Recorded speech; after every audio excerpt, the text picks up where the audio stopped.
Please subscribe to Facetv Africa and turn the notification on. Facetv Africa, ẹ jọ̀ọ́ subscribe hete. Face TV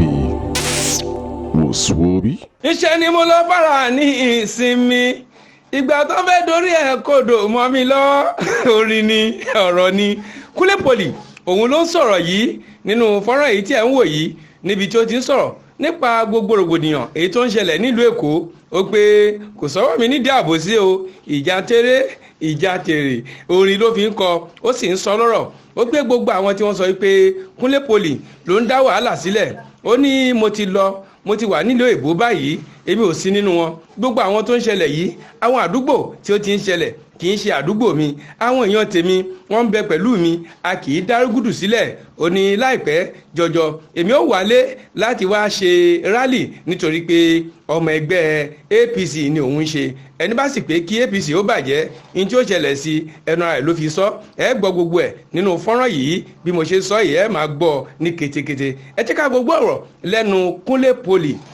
ẹni tí gbogbo wa ti mọ̀ dáadáa ẹ já gbọ́ ohun tí ó ń wí nínú fọ́nrán yìí dáadáa ká wò ó. ó tún wá di ní pé wàhálà tún ṣẹlẹ̀ lẹ́kọ̀ọ́ wọn á ní Kunle Ìdúmọ̀tà kọ́ lọ́dún ti fa títì níyì Ìsàlẹ̀ Èkó ni wọ́n ti fa ẹ̀kọ́ tó tún fà ní èní yìí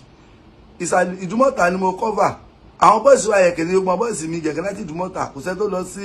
ibi rally tó afford pé bí a máa pàdé nìkan àbí wàhálà máa ṣẹlẹ̀ náà ni mo fi wò ní pé kí excuse everybody pending the time kí kò lọ fún holiday kí fi dín pé máa wálé a máa bẹ̀rẹ̀ iṣẹ́ dáàdi wa fully àwa gan ní planning fún mega rally tí a fẹ́ ṣe gbogbo àwọn pátí mọ̀ ìbàjẹ́ mọ̀ gbogbo ẹgbẹ́ jẹ́ mọ̀ ní pé ọmọ ẹgbẹ́ ni wá ẹ tó bá ní kí APC bàjẹ́ ilé àtọ́nà ẹ̀ máa bàjẹ́ ni gbogbo àwọn tó jẹ́ wà níbẹ̀ náà tó ń parọ́ mọ́yàn tí wọ́n lè sọ tọ̀rọ̀ fún aṣíwájú tó lè sọ tọ̀rọ̀ tó ń parọ́ àwọn ènìyàn Ọlọ́run nìyẹn bẹ́ẹ̀ pé mi náà ni mo ní kí ọmọ alọ́ dá wà lálẹ́ kọ́lọ́n fi àjẹ mi o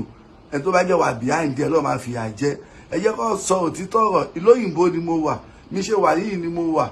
kò sí nǹkan tí mo ní pé bá pé n fẹ́ jà àbí ẹni pé bí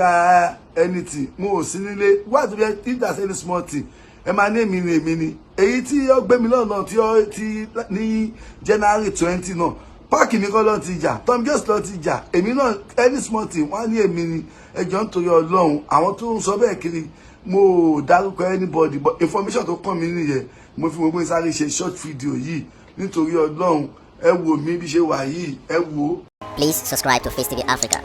and turn the notification on. Facetv Africa, ẹ jọ̀ọ́ subscribe hete. Face TV Muswobi.